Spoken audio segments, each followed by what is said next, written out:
तर सिल्वासावरनं प्रवास करून प्रियदर्शी तू इथे आलंयस, तुझं खूप खूप स्वागत आहे आपल्या वेदच्या या मंचावरती. सध्या तू तिथं काय बरं करतोय सिल्वासाला? सध्या मी सिल्वासाला कम्युनिटी मेडिसिनमध्ये मेडिकल कॉलेजमध्ये शिकवतो मुलांना, MBBS मुलांना. मी फॅकल्टी आहे तिथे. अच्छा, तू तिथे आता शिक्षणाचं काम करतोय मेडिकल कॉलेजमध्ये. येस. डॉक्टर का बरं व्हावंसं वाटलं रे तुला?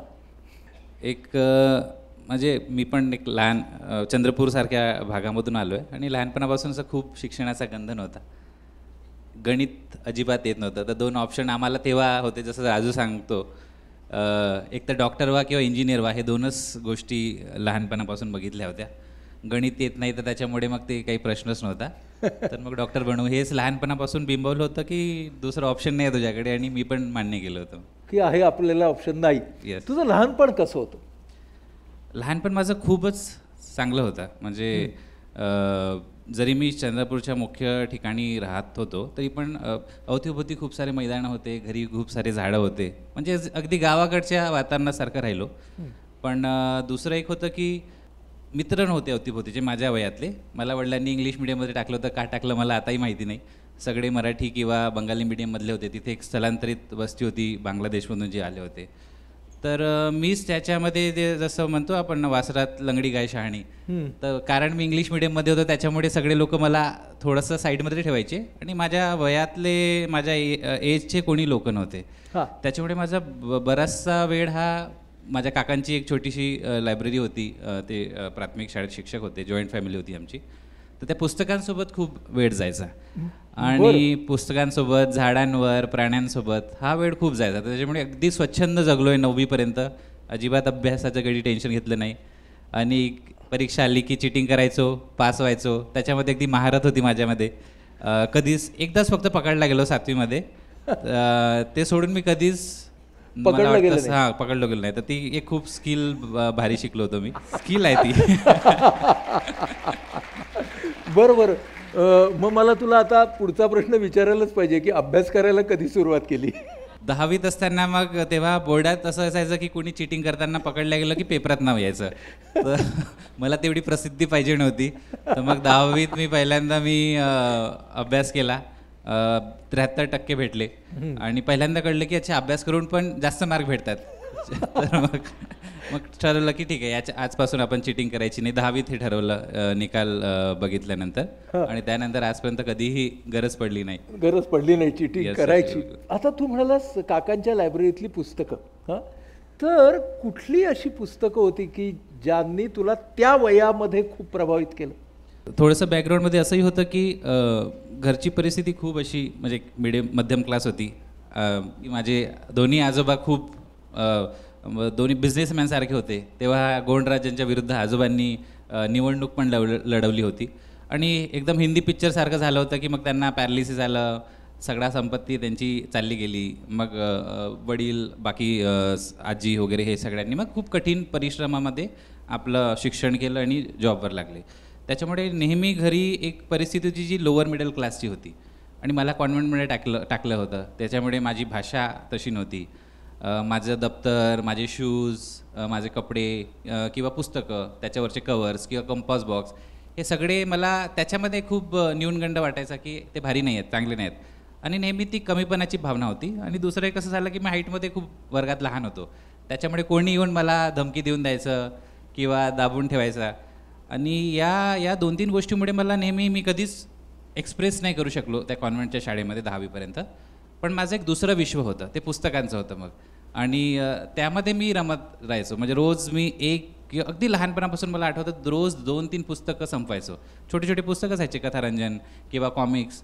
तर रोज जेवता 2-3 पुस्तकं संपवायचे. जेवायला 2 तास लागायचे मला, पण पुस्तक संपायचे. आणि वडील तोपर्यंत काही म्हणणार नाही कारण पुस्तक वाचताय. पण मग 11वीत असताना एका मित्राच्या घरी बाबासाहेबांचं बुद्ध आणि त्यांचा धम्म हे त्यांनी पुस्तक एक लिहिलं होतं. ते माझ्या वाचनात आलं.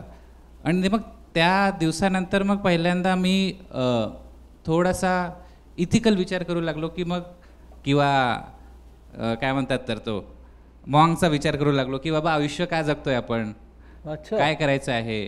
खरं बोलायचं आहे तर का बोलायचं आहे, म्हणजे ते पुस्तक वाचून तुझ्या विचारांबद्दल तू विचार करायला लागला. विचारांबद्दल आणि स्वतःच्या अस्तित्वाबद्दल पण, बरं. की मग चांगलं जगायचं म्हणजे नेमकं काय, मी आजपर्यंत जगत होतो ते काय जगणं आहे, ते बरोबर होतं की नाही, म्हणजे खोटं बोलायचो आधी, चिटिंग करायचो, चोरी करायचो.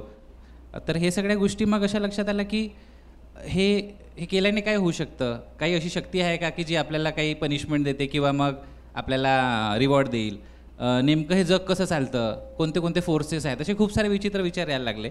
आणि त्यानंतर मग मी मेडिटेशन काही काही ठिकाणी मग गेलो. माझे वडील विपश्यना वगैरे करायचे, तर national network of Buddhist youth किंवा आंबेडकर असोसिएशनचे काही मेडिटेशन क्लासेस असायचे, तिथे जाऊन मग मी अजून थोडंसं स्वतःला अजून समजून घेण्याचा प्रयत्न केला. आणि हे मला वाटतं 11वीत झालं.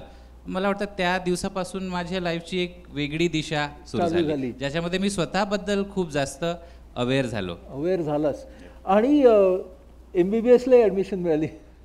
हां, तर मग अगदी खरं आहे ते, कारण त्या दिवसानंतर मी अभ्यास सुरू केला ॲक्च्युली, की या क्लासेसमध्ये किंवा मेडिटेशनमध्ये जाताना एक तर स्वतःसोबत मला कनेक्ट होता आलं, माझे स्ट्रेंथ अँड विकनेस कळले, कशावर काम करता येईल हे कळलं, आणि सगळ्यात महत्त्वाचं माझा आत्मविश्वास प्रचंड वाढला.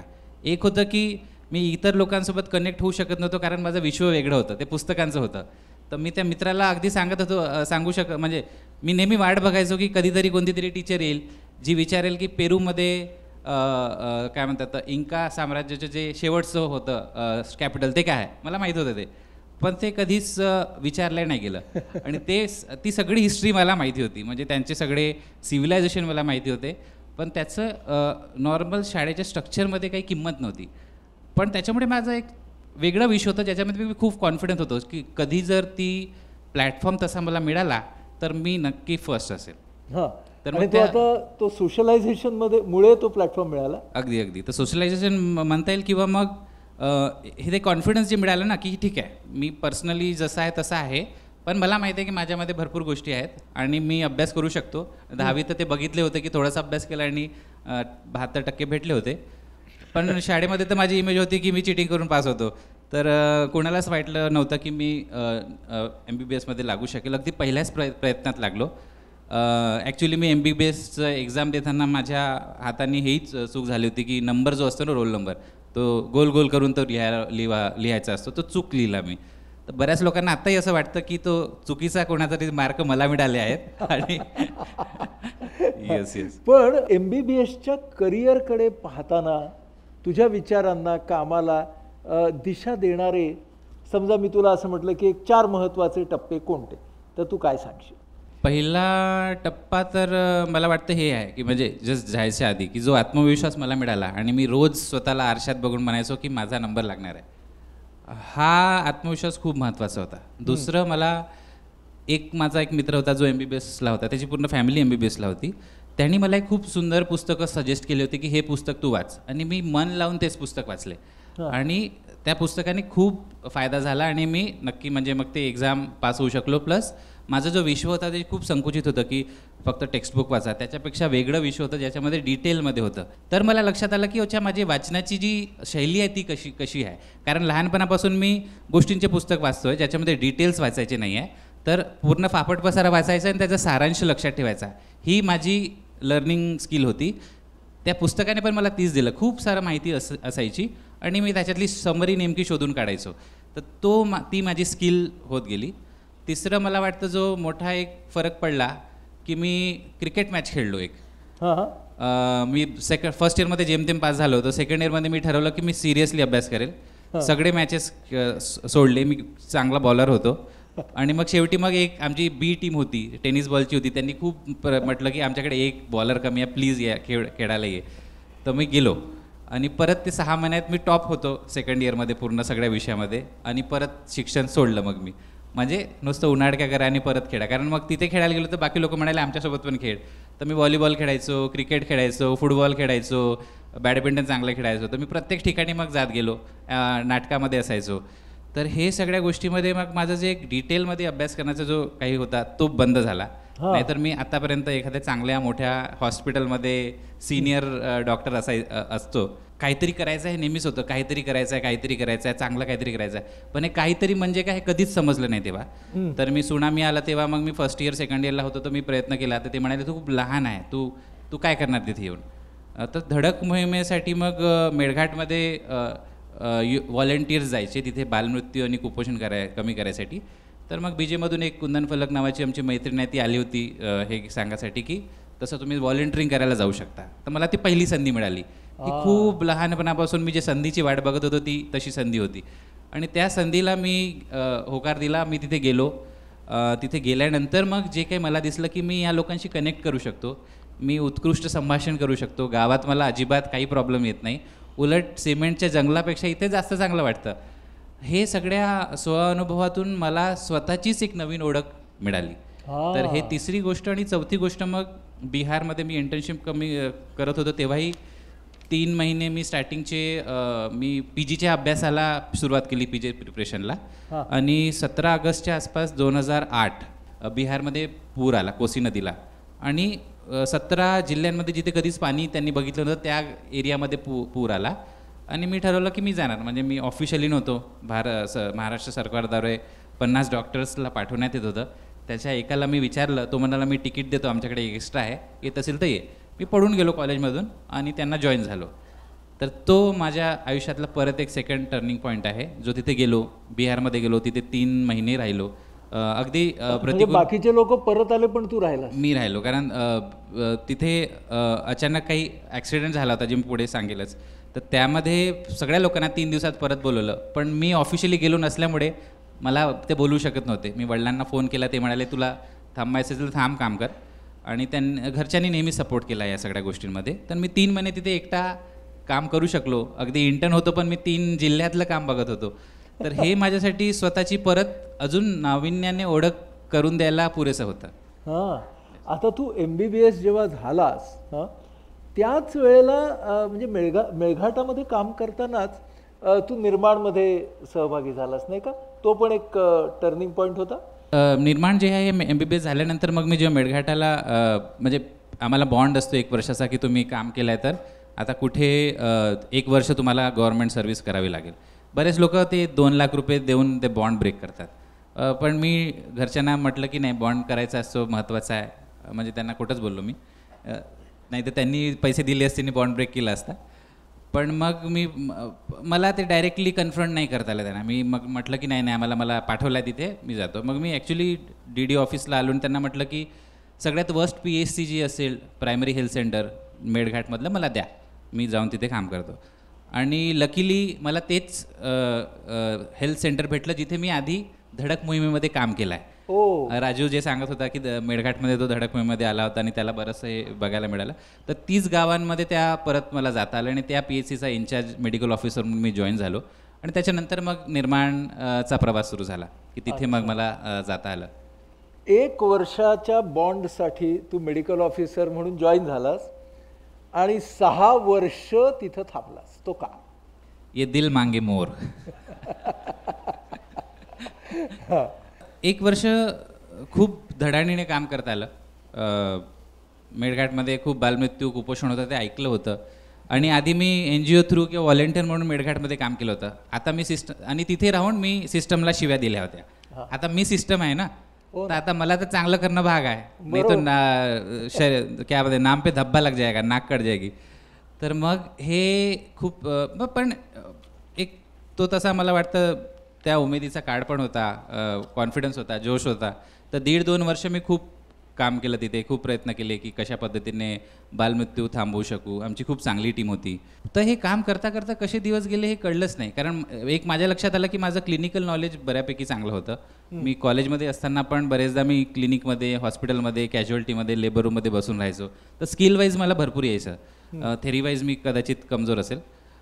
पण मग माझा रेफरल रेट पण खूप कमी होता. म्हणजे मेळघाटात माझ्या PHCमध्ये आधी मी जेव्हा जॉईन झालो तेव्हा 10 लोक यायची. मी जेव्हा सोडलं तेव्हा दिवसाला 150 लोक यायची. आणि डिलिव्हरीज यायची, लहान मुलं यायचे, सिरियस पेशंट यायचे. आणि आमचा रेफरल रेट 2-3% होता. खूपच कमी लोकांना आम्ही रेफर करायचो. मॅक्झिमम लोक आम्ही तिथे त्या छोट्याशा 2-4 रूमच्या दवाखान्यात आम्ही मॅनेज करायचो. तर मला वाटायचं की मग PG का करायचं आहे, म्हणजे फक्त नावापुरतं करायचं आहे की खरंच काहीतरी मिळणार आहे.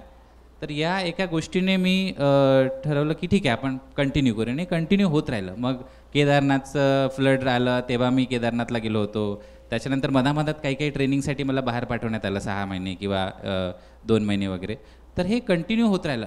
म्हणजे ना मला असं दिसतंय की तू समाजाबरोबर जोडून राहत गेलास. तर आता तू जे तुझं पोस्ट ग्रॅज्युएशन कम्युनिटी मेडिसिनमध्ये केलंस, तर त्याची मुळं कुठे या सगळ्यातच असली पाहिजेत का? हे मला वाटतं कालांतराने हे जसं शेरलॉक होम म्हणतो की एलिमिनेट करत चला आणि शेवटी जे राहिले ते तुमचं ऑप्शन आहे, तसं हे झालं थेअरी ऑफ डिडक्शनमधून. म्हणजे की जसं आता मी म्हटलं की पेशंट होते 10 पेशंट यायचे, मी पेशंटशी बोलायला सुरू केलं. मला कोरकू येत नव्हती, आताही येत नाही, पण मला त्याचं इम्पॅथिकली दुःख कळतं. त्याच्या पाठीवर हात ठेवणं, थाप देणं, नाडी बघणं, प्रेमाने बोलणं, त्यांच्या मुलांसोबत खेळणं, गावात मग वेगवेगळ्या स्पर्धा भरवणं, गावातल्या मुलांना शाळा नव्हती तर शिकवणं, अंधश्रद्धेवर काहीतरी काम करणं, किंवा मग लोकांना सापाबद्दल खूप भीती असते तर खूप सारे साप पकडून मग मी त्यांना प्रबोधन करायचो. गावात शाळा नव्हती तर मग मधात आम्ही एक ऑर्गनायझेशन सुरू केली आणि 3 वर्ष गावात शाळा सुरू केली, चालवली पण ती व्यवस्थित. तशा खूप साऱ्या छोट्या छोट्या गोष्टींनी मी वेगवेगळ्या अँगलनी त्यांना कनेक्ट झालो. तर मग मला लक्षात आलं की मी जेवढं एक डॉक्टर म्हणून किंवा हेल्थ फॅक्टर म्हणून जे त्यांना म्हणू नाही शकत की तुम्ही हॉस्पिटलमध्ये या, मी ठीक करेल, कारण तेव्हा अंधश्रद्धा भरपूर होती, तेवढं माझ्या या सगळ्या अँगलमुळे त्यांची माझ्यावरची जी एक विश्वास आहे तो वाढला आणि त्याच्यामुळे ते जास्त येऊ लागले, माझ्या मेडिकल नॉलेजमधून नाही. आणि दुसरं एक लक्षात आलं की मी जसं मी सांगितलं की मी खूप प्रयत्न केला बालमृत्यू आणि कुपोषण कमी करायचा. 2 वर्ष अगदी दिवसरात्र काम केलं आणि माझी एक भारी टीम होती. 60 डॉक्टर्स होते, 5 ॲम्ब्युलन्स, 48-50 आशा, 50 अंगणवाड्या आणि नर्सेस, MPW, 10 सबसेंटर. तर 2 वर्ष इतकं काम केल्यावर तुम्हाला काय वाटतं काय झालं असेल? इतकं सगळं किती खाली आलं असेल? किती खाली आलं असेल सांगा तुम्ही? का किती टक्क्याने? 4, 5, 10 वाढलं ते. अरे वाढलं. तर मग मला लक्षात आलं की हे हेल्थचे जे कामं आहेत हे करून मी इंडिकेटर्सला कोणत्याच अँगलने कमी करू शकत नाही आहे. मी फक्त माझ्याकडे जो पेशंट आला आहे तेवढं ट्रीट करू शकतो, तो वाचवू शकतो. ॲक्च्युली वाढलं ते याच्यामुळे की आम्ही मग रिपोर्टिंग चांगली केली ना. आधी लोक मिस रिपोर्टिंग करायचे तर कदाचित 10 सुटले डेथ्स किंवा मालन्यूट्रिशन. आता रिपोर्टिंग वाढली म्हणजे मी केलेले काममुळे ॲक्च्युली हेल्थचे जे बालमृत्यू किंवा कुपोषण आहे ते फक्त 10% कमी झालं. पण मग मला लक्षात आलं की मग हे सोशल डिटर्मिनंट्स म्हणजे एज्युकेशन, एम्प्लॉयमेंट, पॉवर्टी एलिमिनेशन, त्याच्यानंतर त्यांचे जे अंधश्रद्धा आहे, त्याच्यानंतर त्यांचे ब्रेस्ट फिडिंगचे प्रॅक्टिसेस आहेत, डिलिव्हरीचे प्रॅक्टिसेस आहेत, कॉम्प्लिमेंटरी फिडिंगचे प्रॅक्टिसेस आहेत, न्यूट्रिशनबद्दलची त्यांची समज आहे, हे जोपर्यंत त्यांना कळणार नाही तोपर्यंत हा बालमृत्यू कुपोषण कधीच कमी येऊ शकत नाही. म्हणजे तू असं म्हणालास की काही असतात ते मेडिकल इंटरव्हेन्शन असतात, म्हणजे आपण वैद्यकीय ज्ञान वापरून ती सेवा देतो, आणि दुसरे असतात ते सोशल डिटर्मिनंट्स असतात, म्हणजे सामाजिक सांस्कृतिक दृष्टीनं त्यांच्याबरोबर काम करतो. तर त्याचा मिलाफ झाल्याशिवाय खरा बदल आरोग्यात होऊ शकत नाही, अजिबात होऊ शकत नाही. आणि मग हे डिटर्मिनंट्स मला कधीच कॉलेजमध्ये शिकवले नव्हते किंवा मी लक्ष दिलं नव्हतं तेव्हा. कॉलेजमध्ये तुम्हाला माहिती आहे ते एक कम्युनिटी मेडिसिन म्हणून एकदम भयान सब्जेक्ट असतो, 3 वर्ष चालतो तो. बाकी सगळे सब्जेक्ट 1 वर्षाचे असतात, ते 3 वर्ष चालतं. तर नंतर लक्षात आलं की मला सोशल डिटर्मिनंट्स नाही कळत, किंवा मग एखाद्या प्रश्नांची जे रिसर्च करून रूट कॉज शोधणं आहे ते कळत नाही. कॉज शोधल्याशिवाय आपण सोल्युशन देऊ शकत नाही. तर मग ह्या सगळ्यासाठी मग मी ठरवलं की मी कम्युनिटी मेडिसिनमध्ये PG करेल आणि मग ते शिकायसाठी मग मी सेवाग्राममध्ये अर्ज केला. आणि मग अशा प्रकारे तू PG झालास? नाही, असं इतकं सोपं नाही झालं ते. मी अर्ज केला आणि मग मला मिळाला नाही ऑब्वियसली ते. पण तोपर्यंत मी हे इथे काय केलं होतं, म्हणजे मी रिझाईन केलं होतं की मला मिळू शकतो, मिळणारच होतं, पण मी वेटिंग फर्स्ट होतो पण मिळालं नाही. तर मग मी थोडंसं आता कन्फ्यूज झालो की आता काय करायचं. सोशल डिटर्मिनंट्स शिवाय मेळघाटमध्ये काम करणं म्हणजे फक्त मलमपट्टी करणं सुपरफिशियल. आणि आता सोशल डिटर्मिनंट्स शिकायचे आहे तर कुठे शिकायचं, कारण PG करू शकत नाही. तर एका मित्राने, सचिन म्हणून आमचा मित्र आहे, त्यानं म्हणाला की ओरिसामध्ये खूप चांगलं हॉस्पिटल आहे, एक बिसमकटकला ख्रिश्चन हॉस्पिटल बिसमकटक आहे, ते डेन्मार्कवरून एका बाईने येऊन सुरू केलं होतं इथे. तर तिथे कम्युनिटी प्लस क्लिनिकल हे दोन्ही शिकवलं जातं.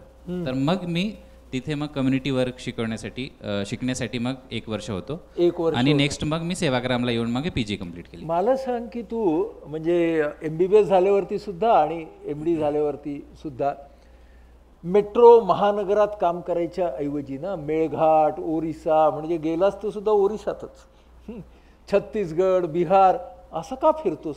म्हणजे तुला असं नाही का वाटत की मुंबई पुणे बंगलोर अशा ठिकाणी सुद्धा सेटल बिटल व्हावं?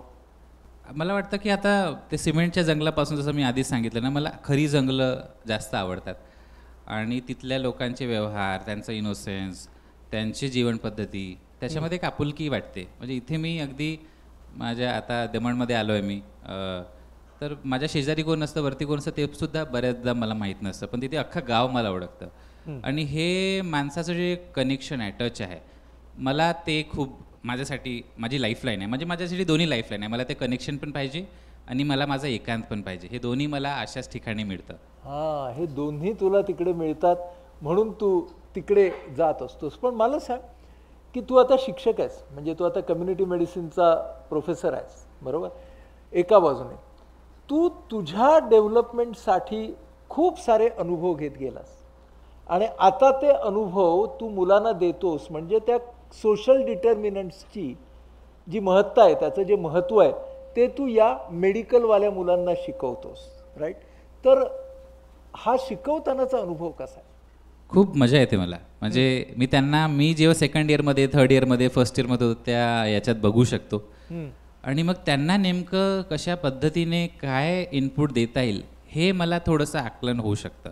आणि त्यांना त्यांच्या भाषेत जेव्हा समजवलं, गप्पा गोष्टी मस्तींमध्ये, आणि अगदी मी त्यांना म्हणतो की मी शिक्षक आहे तरी पण तुमचा मित्र आहे, नावाने हाक मारा, इथपासून सुरू होऊन मग त्यांच्या इश्यूज, त्यांच्याबद्दलच्या गोष्टी, पण अवतीभोवती त्यांना ऑब्झर्व करणं शिकवतं. मला लक्षात येतं की एकदा माणूस ऑब्झर्व करायला लागला आणि थोडंसं तर त्याला स्वतःच हे कळायला लागतं की ये कुछ और है, आणि मग तो स्वतः विचार करायला लागतो. आणि ते जेव्हा तो स्वतः विचार करायला लागतो, मला वाटतं मग ही सगळी जर्नी तिथून सुरू होऊन जाते.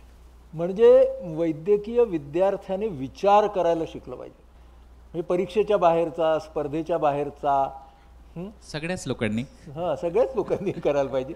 एक रुटीन जी एक मेनस्ट्रीम लाईफस्टाईल आपण शिकलो आहे की हेच करायचं, अशाच पद्धतीने जायचं.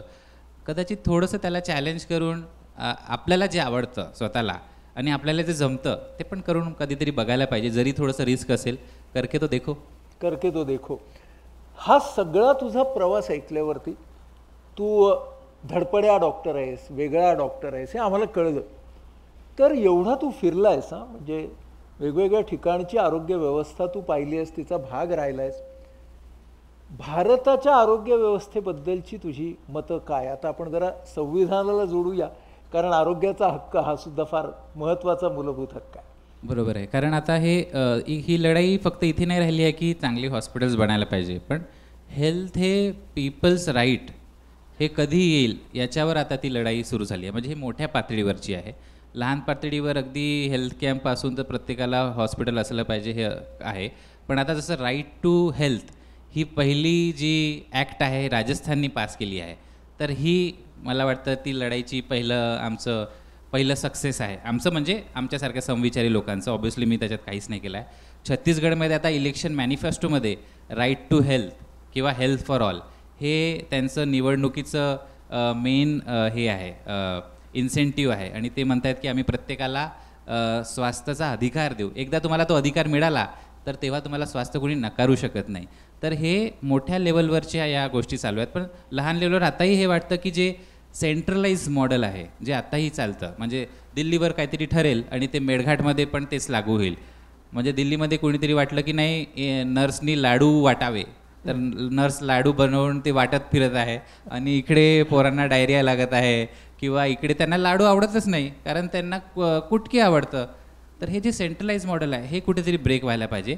दुसरं, आत्ताच मी दमनमध्ये काल परवाच मी एज्युकेशनचं किंवा मालन्यूट्रिशन कमी करायसाठी आम्ही सगळ्या डिसिप्लिनची एक मीटिंग घेतली होती, जिथे एज्युकेशनवाले, ICDS, आरोग्यवाले सगळे लोक आले होते.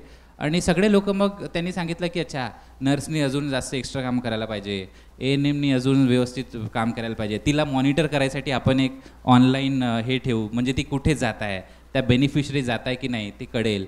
पण याच्यात कुठेच पीपल्स पार्टिसिपेशन नव्हतं. कम्युनिटीचं तुम्ही इन्व्हॉल्वमेंटच घेत नाही आहात, तर आपण त्यांना गिनीपिकसारखं त्यांच्यावर एक्सपेरिमेंट करतोय आणि त्यांना विचारात घेत नाही की तुम्हाला काय पाहिजे, तुमचे स्ट्रेंथ्स काय आहेत. आणि सोबतच आपण या सगळ्यामध्ये फक्त होतं की डॉक्टर वाढवा, नर्स वाढवा, म्हणजे परत मेडिकल मॉडेल जे मला माहीत आहे की काम करणार नाही. जोपर्यंत तुम्ही त्या गावात पाणी पुरवठा करणार नाही, त्या गावात संडास बांधणार नाही, तिथल्या महिलांना एज्युकेशन देणार नाही, तिथल्या स्पेसिंगची सुविधा नसणार आहे, तिथल्या लोकांना सेक्स एज्युकेशन देणार नाही आहे, तिथल्या लोकांना मुबलक न्यूट्रिशन काय याची माहितीच नाही आहे, तिथल्या नरेगामध्ये काम नाही आहे, तोपर्यंत तिथलं कुपोषण कधीच कमी होऊ शकत नाही. तर आता मग त्या पॉलिसी मेकिंगच्या हळूहळू याच्या मध्ये जाऊन मी हे इनपुट्स द्यायचा थोडासा प्रयत्न करतोय की ठीक आहे तुमचे मेडिकल मॉड्यूल करा, पण जोपर्यंत तिथे तुम्ही हँडपंप लावणार नाही आणि तिथे शुद्ध पाणी ठेवणार नाही, मी लिहून देतो तुम्हाला किती तुम्ही मोठे कलेक्टर असा, तिथे मालन्यूट्रिशन कमी होणार नाही. म्हणजे एक जो सर्वसमावेशक विचार करायचा. मला आत्ता तू बोलत होतास तर आठवलं, डॉक्टर जफरुल्ला चौधरी होते बांगलादेशचे, ज्यांनी कम्युनिटी मेडिसिनमध्ये मोठं काम केलं. तर त्यांनी असं एक वाक्य त्यांचं मला आठवलं की we will not be able to eradicate diarrhoea till we stop buying arms. असं एक त्यांचं वाक्य आहे की आम्ही जोपर्यंत देशासाठी शस्त्रास्त्र खरेदी करणं कमी करत नाही तोपर्यंत आम्हाला हा डायरिया काही दूर करता येणार नाही. तेव्हा आरोग्य व्यवस्थेला सर्वसमावेशक करणं हे फार महत्त्वाचं आहे. मग हे कोणी करायचं? म्हणजे फक्त मेडिकलने करायचं, समाजाने काय करायचं, नागरिकांनी काय करायचं त्यासाठी? का आम्ही फक्त स्वतःला आरोग्य सेवेचा ग्राहकच म्हणून घ्यायचं? मला वाटतं याच्यात स्कॅन्डिनेव्हियन कंट्रीज जसं डेन्मार्क झालं, फिनलँड झालं, यांचे खूप चांगले उदाहरणं आहेत. जसं तुम्ही म्हटलं की जोपर्यंत आम्ही शस्त्र विकत घेणं सोडत नाही तोपर्यंत आमचा डायरियाचा प्रॉब्लेम सॉल्व्ह होणार नाही. जसं आता भारताची जे काही GDP असेल त्याच्यातला 20 ते 25% आपण शस्त्र किंवा सैन्यावर खर्च करतो आणि आरोग्यावर कितीतरी वेगवेगळ्या लोकांनी कमिशन बसून अहवाल आणले आहेत. तर म्हणाले की 5पेक्षा जर तुम्ही कमी करत असाल तर तुमचे लोक निरोगी राहणार नाही. पण आताही आपलं जे खर्च आहे तो 1.4 आहे, तो आताही कमी झालेला म्हणजे वाढलेला नाही आणि ते किती वर्षापासून सेम आहेत. तर आणि याच्यात दुसरं आहे की माझं स्वतःची रिस्पॉन्सिबिलिटीज किंवा स्वतःची जबाबदारी जी आहे किंवा पीपल्स इन्व्हॉल्वमेंट हे आतापर्यंत व्यवस्थित झाली नाही. म्हणजे आरोग्य हा माझा अधिकार आहे आणि मी माझ्या आरोग्यासाठी रिस्पॉन्सिबल आहे, पण त्यासाठी मला इम्पॉवर पण करणं गरजेचं आहे किंवा ते इन्फॉर्मेशन माझ्यापर्यंत पोहोचणं गरजेचं आहे किंवा मी ठरवेल की माझ्या सभोवताली कशा पद्धतीचं आरोग्य व्यवस्था उभी राहील आणि मला ती मिळेल, याच्यासाठी पण पुढाकार नाही आहे. किंवा आपले जे चांगले कायदे होते म्हणजे औषधांबद्दलचे, पेटंटबद्दलचे, ते पण आता रिसेंटच्या सरकारमध्ये हळूहळू ते आपण त्याला खारीज करतोय, जेणेकरून की आपल्याला परत महागडे औषधं विकत घ्यावे लागेल किंवा पैसेच खर्च करावे लागले. म्हणजे आता असं आहे की तुमच्याकडे पैसा आहे तर तुम्हाला वाचण्याची 95% चान्स आहे. तुम्ही लातूरच्या एका गावातले असाल तर तुमचं जगण्याचं चान्स जो आहे, जर तुम्ही सिरियस आजारी आहात तर मला वाटतं 20% आहे. तर परत हे पैशावर येत आहे. तर मग हे इथे कुठेतरी आपण त्याला आपला अधिकार म्हणून पण घ्यायचं आहे, पण शासनाचं पण ते तेवढंच दायित्व आहे की आपल्यापर्यंत तो आपला अधिकार आहे हे पोहोचवणं. म्हणजे संविधानामध्ये अभिप्रेत असलेला जो हक्क आहे म्हणजे माणसाचा, त्याच्यामध्ये काय म्हटलंय की दर्जाचा फरक नसला पाहिजे. तर त्याचप्रमाणे आरोग्य सेवा जर माणसापर्यंत पोचायची असेल तर ती कुठल्याही माणसाला एक समान पद्धतीची किंवा कार्यक्षमतेची आरोग्य ॲसेसेबल, अफोर्डेबल अँड फिजिबल आणि कल्चरली रिलेव्हंट त्याच्या एरियामध्ये. तू काय म्हणालास? ॲक्सेसिबल म्हणजे सहज शक्य, त्याच्या आवाक्यात, म्हणजे माझ्या 10 किलोमीटरच्या परिघात ती उपलब्ध पाहिजे, म्हणजे अफोर्डेबल पाहिजे, मला परवडली पाहिजे. नंतर आणि कल्चरली ॲक्सेप्टेबल, म्हणजे माझ्या संस्कृती बरोबर तिचं काहीतरी नातं असलं पाहिजे. बरं, आता हे सगळं करण्याचं जे एक तूही आता त्या कम्युनिटी मेडिसिनमध्ये आहेस, म्हणजे एक साधन तुझ्याकडे, तुझ्याकडे अनुभव आहे. तर मी जर तुला असा प्रश्न विचारला की तू जेव्हा तुझ्याच वर्गातल्या UG PG मधल्या जे आता ना इंडिव्हिज्युअल प्रॅक्टिस एकदम चकाचक त्यांची जमलेली आहे, त्यांच्या 3 गाड्या आहेत, एक घर, एक फार्म हाऊस आहे, त्या सगळ्यांच्याकडे बघतोस तेव्हा त्यांना तुझ्याबद्दल काय वाटतं आणि तुला त्यांच्याबद्दल काय वाटतं? मला वाटतं की मी जेव्हा हे सगळं करायचो तेव्हा लोक शिव्या द्यायचे की क्या कर रहा है ये, पढ़ाई कर PG, चुपचाप कहाँ जा रहा है घूमने, हे सब. कारण मी त्याच्यानंतर परत छत्तीसगडला गेलो होतो, आसाम, राजस्थान अशा 2-3 ठिकाणी होतो. तर या सगळ्यामध्ये हे लक्षात येतं की इनिशियली त्या फेजमध्ये लोक सेटल लाईफच्या मागे लागली होती. त्याला मी डेस्टिनी सिंड्रोम म्हणतो. म्हणजे की बाबा मला वाटतं की आनंद तिथे आहे, मग मी इथे पोहोचतो. म्हणजे 12वीमध्ये पालक पण म्हणतात 10वी फक्तच पास कर, मग तुझं आयुष्य एकदम सुंदर होईल. मुलगा 10वी पास करतो, 2 मिनिटाचा आयुष्य आनंद असतो तो. परत सांगतात की आता कॉलेज कोणतं आहे ते शोध, आयुष्य म्हणजे ते आनंद संपला. म्हणतात की 12वीमध्ये चांगला नंबर काढ म्हणजे तुझं पूर्ण आयुष्याचं सोनं होईल. मुलगा 12वीमध्ये ते नंबर काढतो, परत 2 मिनिटाचा आनंद असतो, परत नवीन फॉर्म भरायचं असतं.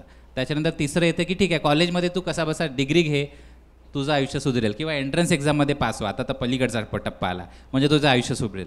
मग म्हणतात की PGमध्ये नंतर UGमध्ये नंतर PGसाठी नंबर लाव म्हणजे तुझं आयुष्य सुधरेल. नंतर म्हणतात की एखादी सेटल नोकरी धर, तुझं आयुष्य सुधरेल. नंतर परत म्हणतात की घर घे, आयुष्य सुधरेल. लग्न कर, आयुष्य सुधरेल. मुलगा हो दे, आयुष्य सुधरेल. ते आनंद कधीच भेटत नाही. प्रत्येकजण त्या आनंदामागे हे डेस्टिनी अचीव करत असतो. 40-50पर्यंत येतो आणि म्हणतो की आनंद कुठे आहे. तर हे डेस्टिनी सिंड्रोममध्ये आपण प्रत्येक याच्यामध्ये अडकलेलो आहोत. तर ते मला वाटतं की कुठेतरी ती प्रोसेसच एवढी सुंदर आहे. तर त्या डेस्टिनी मागे का प्रोसेस पासून बाहेर पडण्याची प्रोसेस. अगदी बिलकुल बिलकुल. तर ते आनंद आपल्या आतमध्ये आहे. आपल्याला जे करता येतं, आपल्याला ज्याच्यात मजा येते, जे जमतं ते केल्याने मिळतं. आणि जर त्याच्यावरच आपलं उदरनिर्वाह होत असेल तर मजा आहे. आणि नाही होत असेल तरी 10 ते 5 नंतर आपल्याकडे दिवसाचे 16 तास वाचतात, जिथे आपण आनंद शोधू शकतो, आपल्याला हवं ते करू शकतो. मला सांग, तू आत्ता जॉब करत असताना सुद्धा मणिपूरपर्यंत पोहोचतोस, पूर आला की केदारनाथपर्यंत पोहोचतोस, हे इनर कॉलिंग काय असतं? कॉन्स्टिट्यूशनचा जो ब्रदरहूडचा व्हॅल्यू आहे की आपण सर्व भारतीय आणि बांधव आहोत. तर असं अवघड आहे ना की आपला भाऊ बहीण प्रॉब्लेममध्ये आहेत आणि आपण इथे निवांत TV बघतोय, मूवीला जातोय किंवा आहे. तर ते एक मला वाटतं की ते काहीतरी करायचं आहे, आपल्याला जमतं ते, तर जाऊन बघूया आणि जे काही होऊ शकतं ते प्रयत्न करूया. तर करके देखो हे एक खूप सुंदर शिकलो आहे की करून बघू चला काय होतं ते. तर हे एक डोक्यात फिक्स बसवलं आहे की जर मी नाही तर कोण करेल, आणि जर आत्ता नाही तर कधी करू. तर मग जे जसं जसं समोर येतं, म्हणजे यांच्याबद्दल राही किंवा बाकी लोकांना किंवा राजूलाही बघून हे किती डेप्थमध्ये जातात हे बघून मला कधी कधी हेवा वाटतो. कारण मी खूप सुपरफिशियली खूप सारे काम करून ठेवलेले आहेत, पण त्यामध्ये मला आनंद आहे आणि कुणाला कुठेतरी ते फायदा आहे. तर मग कदाचित ती माझी तशी जगण्याची प्रवृत्ती आहे की जिथे मी मल्टीटास्किंग करू शकतो, खूप साऱ्या गोष्टीमध्ये जाऊ शकतो, असू शकतो आणि कनेक्ट करू शकतो लोकांना. And that is my way of living. आणि राजू, राही आणि बाकी लोक आहेत जे हे डीपमध्ये जातात, and that is there way of living. पण आम्ही दोघांनी पण आपले ध्येय शोधले आहेत. वा, आपण दोघांनी आपापले ध्येय शोधले आहेत. आजपासून 5-10 वर्षांनी तू स्वतःला कुठे पाहतोस? 5-10 म्हणजे एक तर आहे की या सगळ्या प्रवासामध्ये अनेक फेल्युअर्स आले, अनेक चुकीचे म्हणजे मी चुकाही केल्या आहेत. आणि असं माणूस म्हणून आधीपासून जे 11वीपर्यंत जे बिल्डअप झालं होतं ते आताही असं पूर्णपणे नाही केलं. आताही कधी कधी वाटतं की एखादं थाप मारावी, खोटं बोलावं किंवा आहे. तर आता माझं मेन काम जे आहे ते नेहमी स्वतःवर चाललेलं आहे की मनामधून मी अजून कसं इथिकली जगू शकेल. म्हणतो कम्युनिटी पार्टिसिपेशन, पण आताही वाटतं की खरंच मी केपेबल आहे का. आधी घरी जॉईंट फॅमिलीमध्ये राहिलो, पण आता एक 3 BHK फ्लॅटमध्ये मला वाटतं की कोणी गेस्ट आला तर माझी प्रायव्हसी अफेक्ट होईल. पण राही मला म्हणाले की आता तिने शेअर केलं होतं की त्या आदिवासी मुलींनी किती चांगल्या पद्धतीने त्यांना ॲक्सेप्ट केली. आणि आजही मी बघतो की खरंच लोक असे ॲक्सेप्ट करतात आणि माझ्यात ते कुठेतरी भावना ती आता निर्माण तर होऊ लागली नाही ना, जिथे मी पण एक त्या अर्जुनवाल्या याच्यामध्ये चालला जातोय, जिथे मी ती माणुसकी विसरतोय. तर मला स्वतःमध्ये ही जागृती, ही जाणीव, कॉन्शियसनेस जिवंत ठेवायची आहे. माझ्यामधली निरागसता, लहानपणा जो आहे, खेडकरपणा, तो जिवंत ठेवायचा आहे. कधीच मला मोठं व्हायचं नाही आहे. दुसरं आहे की 40 किंवा 45मध्ये रिटायर व्हायचं आहे. म्हणजे पैसा कमवण्यासाठी काम करायचं हे नाही करायचं आहे. आणि त्याच्यानंतर फ्रीलॅन्सर म्हणून हे लिहित राहायचं आहे, लोकांपर्यंत पोहोचवायचं आहे. आणि माझ्यासारखे जसा दीपाताई इथे आहेत निर्माणमध्ये, हे आमचे मेंटर्स होते, यांनी आम्हाला एक सजगता दिली होती, प्लॅटफॉर्म दिला होता की तुम्हाला जर काहीतरी करायचं आहे तर असे अनेक लोक आहेत, तुम्ही एकटे नाही आहे. आणि तो माझ्यासाठी सगळ्यात मोठा स्ट्रेंथ होता.